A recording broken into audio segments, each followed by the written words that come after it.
Una civilización que floreció durante 13.000 años tuvo que haber existido al final de la era glacial conocida como el Pleistoceno.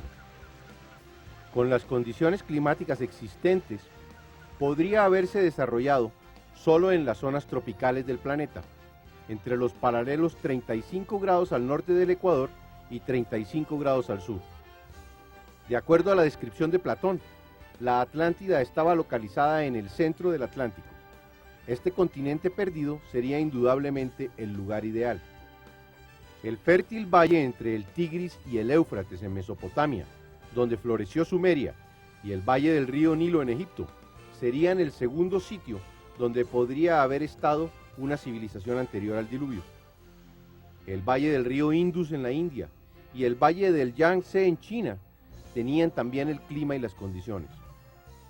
En Sudamérica, indudablemente el sitio ideal era alrededor del lago Titicaca, entre Perú y Bolivia. Curiosamente, sobre el paralelo 30 grados, están situadas las ciudades sagradas más antiguas e importantes, como Heliópolis en Egipto, Eridu en los tiempos sumerios, Persépolis en Persia, Harappa en el Valle de la India y Lhasa en el Tíbet. Es en esos sitios alrededor del planeta donde más evidencias se encuentran actualmente de una civilización anterior. Es evidente que la cultura sumeria fue guiada por conocimientos de civilizaciones anteriores. Lo mismo vamos a encontrar en el caso de la cultura egipcia, que también manifestó conocimientos increíbles en un espacio de tiempo muy corto. Algo común a todos los sitios anteriores a Sumeria es que sus monumentos los construían con gigantescas piedras que llamamos megalitos. Esas enormes piedras eran cortadas, movidas por grandes distancias y luego ensambladas entre sí, colocadas en el sitio con increíble precisión, utilizando una tecnología desconocida actualmente. Enormes piedras descritas como antiguas en los más antiguos textos existentes. Se encuentran en Baalbek, Líbano, entre los ríos Litani y Orontes en el fértil valle de Bekaa.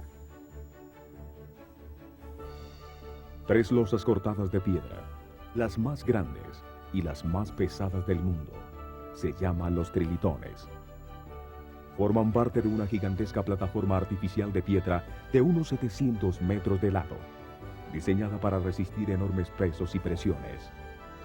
Cada una de las 3 losas pesa 1.200 toneladas, mide 25 metros de largo, 8 metros de ancho y 5 metros de alto. Las colocaron a 8 metros de altura sobre las otras piedras que las soportan, encajando tan precisamente que no pueden introducir un naipe en sus juntas. Hoy no existe la maquinaria adecuada para levantarlas y mucho menos para colocarlas con tan extrema precisión. Fueron movidas a su lugar desde 3 kilómetros de distancia, donde fueron talladas. No existen trazos de ningún camino o rampa utilizada para desplazarlas. Una piedra de igual tamaño perfectamente cortada, que los constructores originales nunca utilizaron, aún se encuentra en el lugar donde fue tallada. La gran terraza está perfectamente alineada con el Sol, para registrar sus movimientos, como fue el caso de todos los templos antiguos, construidos con megalitos, que indicaban un gran conocimiento astronómico de sus constructores. Excavaciones arqueológicas muestran que el sitio era reverenciado desde siempre. Sobre la plataforma se construyeron varios templos, el más antiguo sumerio, luego uno asirio dedicado a Baal, otro persa dedicado a Mitra, el dispensador de la luz, uno griego dedicado a Helios. Y por último, en el año 63 a.C., los romanos le dieron la mayor importancia a este sitio inexplicable y construyeron su más grande templo en el mundo, con un oráculo que era visitado hasta por sus emperadores. Era una de las maravillas del mundo antiguo, el más grande templo de todos sus dominios, dedicado a Júpiter. A su lado estaba un templo más pequeño dedicado a Baco o Dionisios. Otro misterio adicional es que en la superficie de la plataforma se encontró que parte de las losas estaban vitrificadas, fundidas por un enorme calor. El investigador Zecharia Sitchin utiliza como evidencia las tabletas de arcillas sumerias para afirmar que Baalbek era una plataforma de despegue y aterrizaje de las naves de una avanzada y antiquísima civilización. Las tabletas de barro Dicen que Enki, un ser que vino del cielo, fue quien les enseñó a fundir los metales.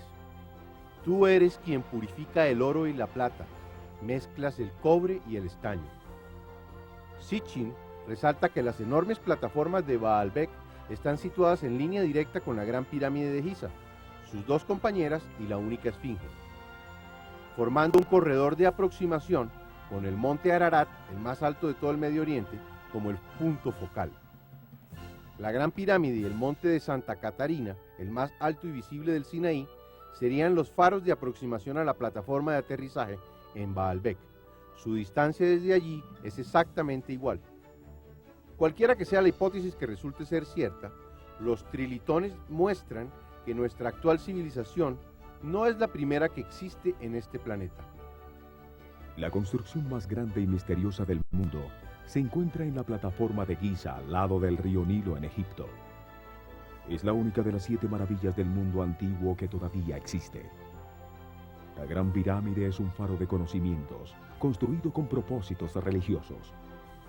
Tiene una precisa ubicación astronómica y geomagnética.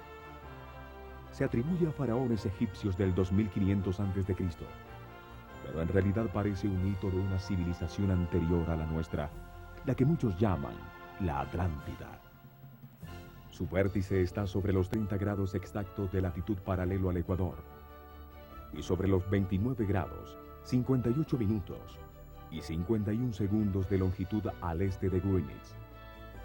Debido al movimiento de las placas tectónicas continentales, hace 18.190 años, este punto estuvo situado a los 30 grados exactos, con un azimut de norte verdadero. 30 grados latitud, 30 grados longitud, una localización absolutamente precisa. La relación entre su altura, el tamaño de su base y el ángulo de inclinación de sus lados indican que conocían el número pi. La relación exacta entre el radio de un círculo y su circunferencia. Un conocimiento que se supone descubrió Pitágoras mucho tiempo después. Muestra de la avanzada tecnología utilizada en su perfecta construcción fue el enorme tamaño del proyecto. Una montaña artificial hecha con 6 millones de toneladas de piedra. 203 escalones de alturas no uniformes. Más piedra que la utilizada en todas las catedrales e iglesias, construidas en todos los tiempos. Tan alta como un edificio de 48 pisos. Su altura de 147.8 metros. Es un fractal de la distancia de la Tierra al Sol, hoy encontrada en 147.8 millones de kilómetros. Un proyecto tan masivo ejecutado a largo plazo requirió de una cuidadosa planeación administrativa. Nunca un esfuerzo tan gigantesco ha sido duplicado. Ni siquiera con la actual tecnología se ha realizado un proyecto de tal magnitud. De hecho, los japoneses en 1981 trataron de hacer un modelo al 50% de escala y les colapsó bajo su propio peso, teniendo que abandonar el proyecto. Los egiptólogos nos dicen que los egipcios tallaron con herramientas y cinceles de cobre 2,5 millones de bloques de piedra, que luego movieron bloque por bloque, que pesaba entre 2 y 6 toneladas sobre rodillos de madera, desde la cantera a kilómetros de distancia hasta una altura de 48 pisos. Hoy se están haciendo experimentos en superconductividad y se encontró que es una forma de anular la gravedad. Se puede reducir el peso de grandes objetos hasta en un 90%. De construirse con rampas, estas habrían tenido que tener más de 2 kilómetros de largas y 3 veces el material de la pirámide, si es que no colapsaban bajo su propio peso. Una vez allí ensamblaron las piedras, capa tras capa, con precisión de milímetros para armar 3 corredores, 2 cámaras, galerías interiores con puertas secretas escualizables, indetectadas por siglos. Luego recubrieron la superficie con 144.000 bloques de granito blanco perfectamente pulido, cortados con exactitud matemática, con ángulos rectos en todos sus lados y juntas que no tenían más de 2 milímetros, sin grúas y con solo herramientas de cobre y bronce. Volverlos a colocar con la tecnología actual sería un reto enorme. significaría subir losas que pesaban varias toneladas a 48 pisos de altura. Una demostración de poder, deseo de permanencia y notoriedad, para un faraón que sin embargo no dejó ninguna inscripción acreditando su hazaña y nunca utilizó como la tumba funeraria que dicen que es. Sin embargo, en 1299 después de Cristo, el médico árabe Abdul Latif escribe que partes de este recubrimiento tenían extraños jeroglíficos que nadie en el Egipto de su época entendía, y que si se copiaran llenarían un libro de 6000 páginas. Pero 2 años después, un poderoso terremoto soltó muchos de los granitos del recubrimiento, dando pie a que el poder destructivo de la ignorancia los utilizara como material para la construcción de edificios en el Cairo. Se perdió así para siempre la antiquísima información grabada en su superficie que nos confirmaría su origen. En su vértice tenía un piramidón de oro, similar al encontrado en la pirámide de Amen-Em-Ket en Dashur, que tenía el antiquísimo emblema del globo alado que heredaron los egipcios de los sumerios, y estos seguramente de los atlantes. Las losas de granito blanco pulido, altamente reflectivos de la luz solar, actuaban como un inmenso espejo que reflejaba la luz del sol. Por la inmensa superficie, solo la Gran Pirámide tenía 109.500 metros cuadrados, debía verse desde la luna como una brillante estrella, lo que la convertía en un faro planetario. Los egipcios la llamaban Iket, que significa luz gloriosa. La palabra pirámide viene del griego pira, que significa luz o fuego, y de midos, que significa medición, a su vez basadas en las palabras caldeas Urim Midem, que significa medidores de luz. Los sumerios llamaban Esh a sus zigurats piramidales, que significa fuente de calor. Los mayas, al otro lado del Atlántico, las llamaban Pirua Manco, que es fonéticamente similar y significa lo mismo, revelador de luz. La exacta disposición de las pirámides con relación al sol hace que sus diferentes fachadas sirvan para indicar el sitio en el que un observador se encuentra, y sus sombras indican la dirección al este a lo largo del paralelo sagrado de 30 grados. La leyenda atribuye su construcción a un personaje increíble, Tot el Atlante, Chiquitet Arelich Bomalites, también llamado Khufu o Hermes. Los sumerios lo llamaban Nanar Sin, y los romanos Mercurio, los mayas Quetzalcoatl y los galos Teutates. En las tabletas Esmeralda, fuentes del Kybalión, escritas por Hermes Trimegistro o Tot, él afirma ser el constructor de las pirámides, miles de años antes del faraón Keops. Abramos la mente y la imaginación, permitamos a la intuición obtener certezas, examinemos teorías y percepciones de seres extraordinarios que pueden abrirnos ventanas a un universo desconocido. Misteriosa información dice que la pirámide es una antiquísima máquina de origen atlante, que a través de los sonidos producía estados de conciencia que conducían a la iluminación. Un faro espiritual.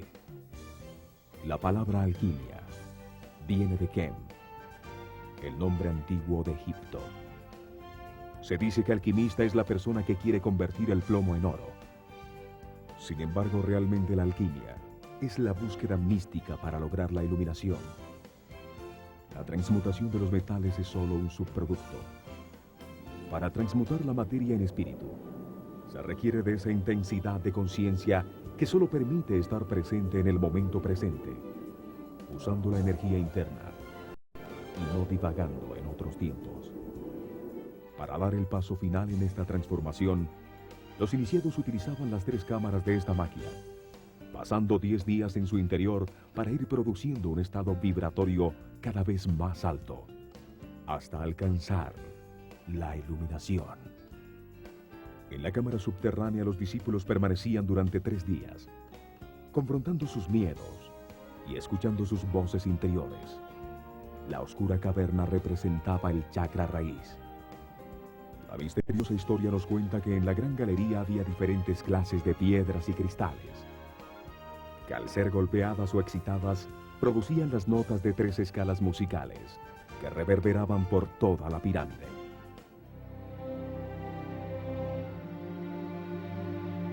la segunda cámara llamada del rey hay un cajón, cortado y su interior vaciado de un solo bloque sólido de durísimo granito rojo. Para duplicarlo hoy, se necesitarían poderosos taladros con punta de diamante o taladros ultrasónicos, imposibles de tener en el año 2500 a.C. Sus medidas implican un profundo conocimiento matemático. Su volumen externo es exactamente el doble del interno. Tiene la misma área cúbica del Arca de la Alianza. Al golpearlo emite un sonido que reverbera por toda la pirámide, como si estuviera diseñada para emitir sonidos de alta frecuencia o señales electroacústicas con una tecnología incomprendida. La historia misteriosa dice que allí se acostaba el iniciado durante otros 3 días, sometido a la reverberación de sonidos cada vez más altos. La vibración envolvía al cofre y se transmitía al cuerpo, induciendo elevadísimos estados de conciencia. En la llamada Cámara de la Reina, se permanecía durante otros 3 días mientras se fijaba el estado de conciencia adquirido y la posibilidad de transmutar voluntariamente la materia en espíritu. La vida en eterna conciencia. Uno de los conductos de la Cámara del Rey se alinea perfectamente en el mes de diciembre con la estrella de Al-Nilam, en el cinturón de Orión, una constelación dedicada por los egipcios a Sehu o Osiris, el dios de la resurrección. Y el otro ducto se alinea con la estrella más importante para los egipcios, Sirio, la que al aparecer antes del sol indicaba cuándo se desbordaba el Nilo. Es evidente que a pesar de atribuírsele a distintos constructores, fueron diseñadas como un todo, con propósitos religiosos y astronómicos. Las 3 pirámides tienen una precisa alineación entre sí, y como grupo coinciden exactamente con la disposición en planta de las 3 estrellas en el cinturón de Orión. Todas sus características indican un conocimiento superior, una tecnología incomprendida, y las misteriosas teorías sobre su uso se intuyen muchísimo más acertadas que verlas como las nunca ocupadas tumbas de faraones. La Esfinge, una colosal figura tallada de un solo bloque de piedra, que mira fijamente hacia el este, se atribuye a Kefren, solo por encontrarse más cerca de su supuesta pirámide. Sin embargo, se encontró una piedra tallada por Keops, el antecesor de Kefren, en la que toma crédito como otros tantos faraones, por haber quitado la arena que la cubría, y llama a la Esfinge, el guardián de la eternidad, que guía los vientos con su mirada. La Esfinge tiene huellas de severa erosión causada por agua. Se concluyó por su profundidad, que tomaron miles de años en realizarse.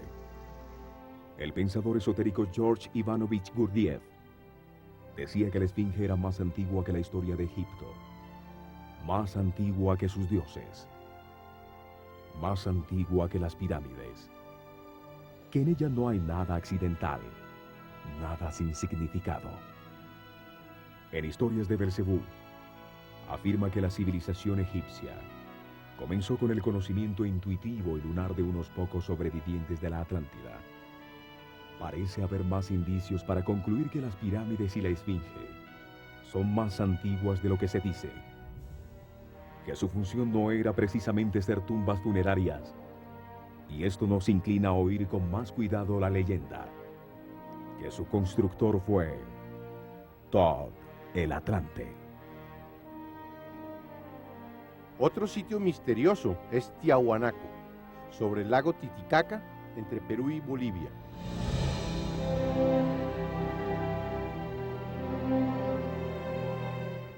Construido con gigantescas losas de piedra cortada, como la de la Puerta del Sol, las que tallaban o unían con tanta precisión que entre sus juntas no cabe ni una aguja.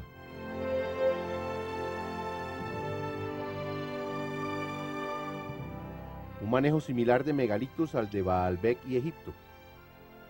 En Tiahuanaco, a 3.000 kilómetros de distancia, la tecnología era aún más sofisticada, pues usaban juntas de metal fundido para mantener los bloques de piedra en su lugar. Para derretir la aleación en el sitio designado para cada piedra, se necesitaría una fundidora portátil, una tecnología que no existe en la actualidad. La ciudad está construida como un enorme reloj para medir las posiciones del Sol en su recorrido diario, un inmenso templo del Sol. En el centro de su puerta principal nace el Sol en todos los equinoccios de verano, y en las esquinas de su muralla se encontró un misterio que permite calcular que el complejo fue construido hace por lo menos 12.500 años por una civilización hoy desaparecida. Mediciones realizadas actualmente determinan que el Sol en el solsticio de verano y en el solsticio de invierno nace fuera de las esquinas de sus murallas, lo que para un complejo tan precisamente situado parecía increíble. Estudios realizados por Arturo Poznański indican que el Sol nacía exactamente en cada esquina, cuando el ángulo de inclinación del planeta con relación al Sol era de 23 grados exactos. Actualmente es de 23.5. Se calculó que esta inclinación la tenía el planeta hace 12.500 años, cuando atravesaba el cuadrante correspondiente a la constelación de Leo en su giro de 25.920 años alrededor de Alción, el sol central de las Pléyades, conocido como la precesión de los equinoccios. Estos ejemplos demuestran la existencia de una cultura inteligente anterior al diluvio, con precisos conocimientos astronómicos, matemáticos y una tecnología para fundir metales, cortar, alzar y ensamblar grandes y pesados bloques de piedra en la construcción de edificios alineados astronómicamente con el Sol.